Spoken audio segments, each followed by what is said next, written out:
perseverance. It is only by reflection that we derive a just appreciation of the value of perseverance.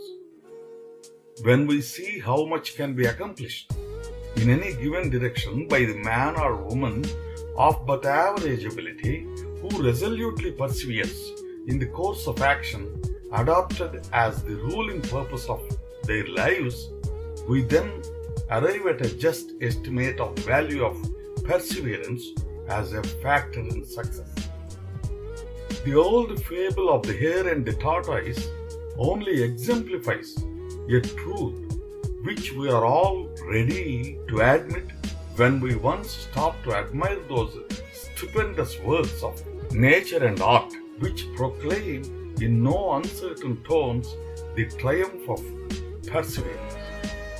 All the performances of human art at which we look with praise or wonder are instances of the resistless force of perseverance.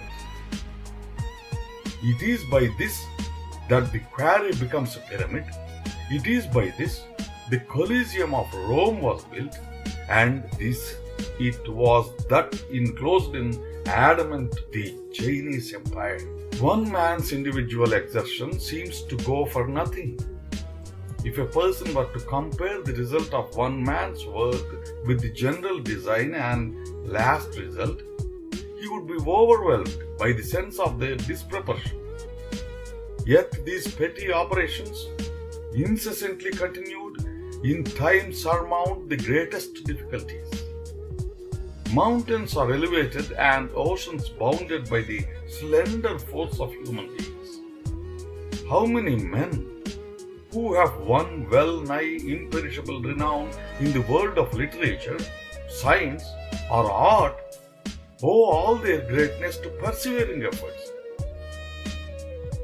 How many of those whom the world calls geniuses can exclaim with Newton that they owe all their greatness to persevering efforts, and whatever they may have been able to accomplish more than ordinary has been solely by virtue of perseverance?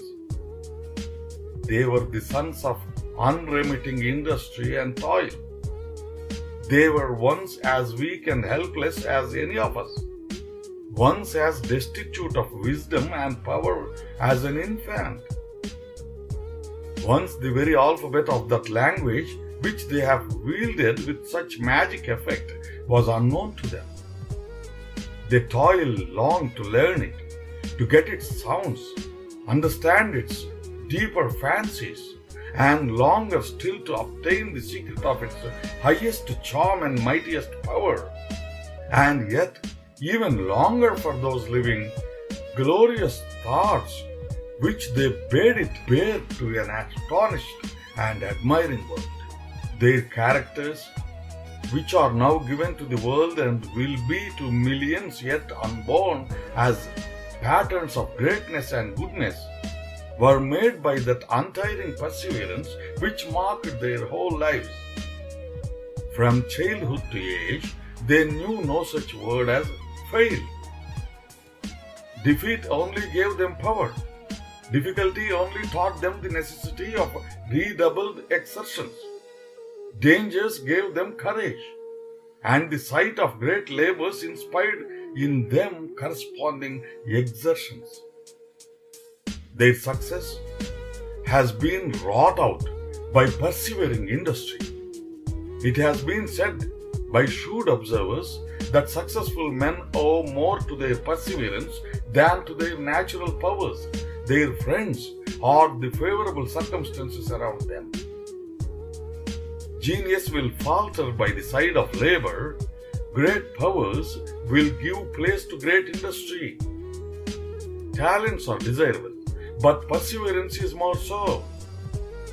It will make mental powers, or at least strengthen those already made. This should teach a great lesson of patience to those who are so nearly ready to sink in despair and have grown weary in their strivings for better things. For one who faints not, but resolutely takes up the work of life and perseveringly continues his exertion, It is possible for him to reach almost any height to which his ambition may point. Some of the great works of literature in which are stored away great masses of information are the results of persevering efforts before which many minds would have quailed. Gibbon consumed 19 years in writing his masterpiece. How many would have had the courage to persevere that length of time, though certain of success at last? Courage, when combined with energy and perseverance, will overcome difficulties apparently insurmountable. Perseverance, working in the right direction and when steadily practiced, even by the most humble, will rarely fail of its reward. It inspires in the minds of all fair-minded people a friendly feeling. Who will not befriend the persevering, energetic youth, the fearless man of industry? Who is not a friend to him who is a friend to himself? He who perseveres in business amidst hardships and discouragements will always find ready and generous friends in time of need. He who will persevere in a course of wisdom, rectitude, and benevolence is sure to gather round him friends who will be true and faithful. Go to the men of business, of work, of influence, and ask them who shall have their confidence and support. They'll tell you, the men who falter not by the wayside, who toil on in their calling against every barrier, whose eyes are upward and whose motto is Excelsior. These are the men to whom they give their confidence. But they shun the lazy, the indolent, the fearful and faltering. They would as soon trust the wind as such men. If you would win friends, be steady and true to yourself. Be the unfailing friend of your own purposes. Stand by your own character, and others will come to your aid. Almost every portion of the earth teems with works which show what man has been able to effect in the physical world by means of perseverance. Calculate, if you can, the efforts required to build the pyramids of Egypt. Can you conceive of a more enduring monument to the triumph of perseverance than that? Look at nature. She has 1,000 voices teaching lessons of perseverance. The lofty mountains are wearing down by slow degrees. The ocean is gradually but surely filling up by deposits from its 1,000 rivers and by the labors of a little insect so small as to be almost invisible to the naked eye. Every shower that sweeps over the surface of the country tends to bring the hills and the mountains to the level of the plains. Nature has but one lesson on this subject, and that is persevere. More depends upon active perseverance than upon genius, says a common sense author upon this subject. Genius unexerted is no more genius than a bushel of acorns is a forest of oaks. There may be epics in men's brains, just as there are oaks in acorns. But the tree and the book must come out before we can measure them. Firmness of purpose is one of the most necessaries in use of character and one of the best instruments of success. Without it, genius wastes its efforts in a maze of inconsistencies. It gives power to weakness and opens to poverty the world's mark. It spreads fertility over the barren landscape and bids the choicest fruits and flowers spring up and flourish in the desert abode. There is perhaps nothing more conducive to success in any important and difficult undertaking than a firm, steady, unremitting spirit. In seasons of distress and difficulty, to abandon ourselves to dejection is evidence of a weak mind. Opposing circumstances often create strength, both mental and physical. Opposition gives us greater power of resistance. To overcome one barrier gives us greater ability to overcome the next. It is cowardice to grumble about circumstances.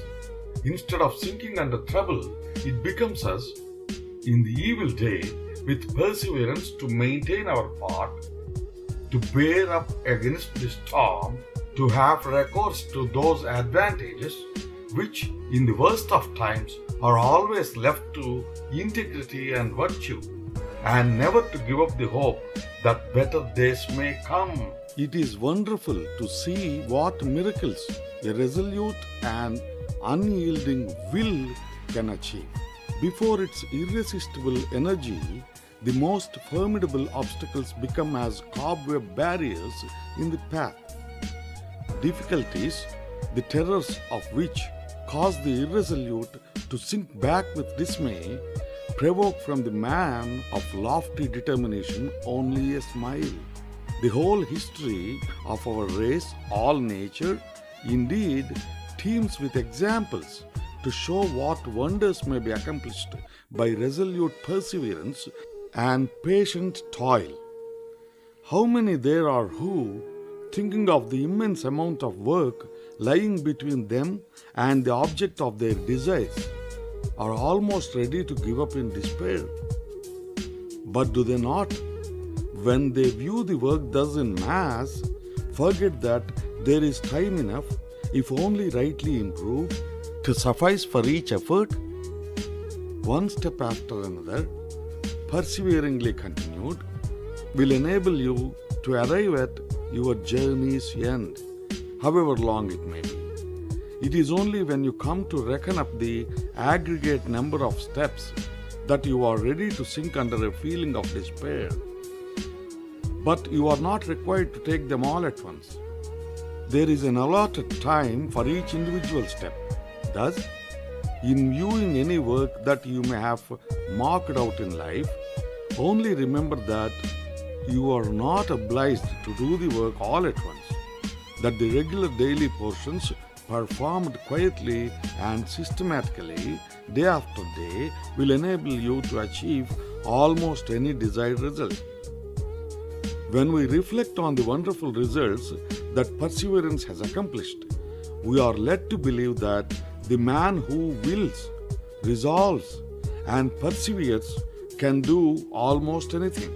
Everyone, then, regardless of his condition in life, should set his aim high and resolve to remit no labor necessary for its realization, but cheerfully take up the trials and burdens that life has in store for him, and carry them forward, be the discouragements what they may, to a glorious consummation. Only learn to carry a thing through in all of its details, and you have measured the secret of success. Only learn to persevere in carrying out any plan of work which an enlightened judgment decides is the best, and you will force life to yield you its grandest triumphs. There is almost no limit to what you can achieve if you thus govern your actions and make all your exertions contribute to the fulfilling of some great purpose of life, which you took up with a brave heart and with a determination to persevere therein until success crowns your efforts.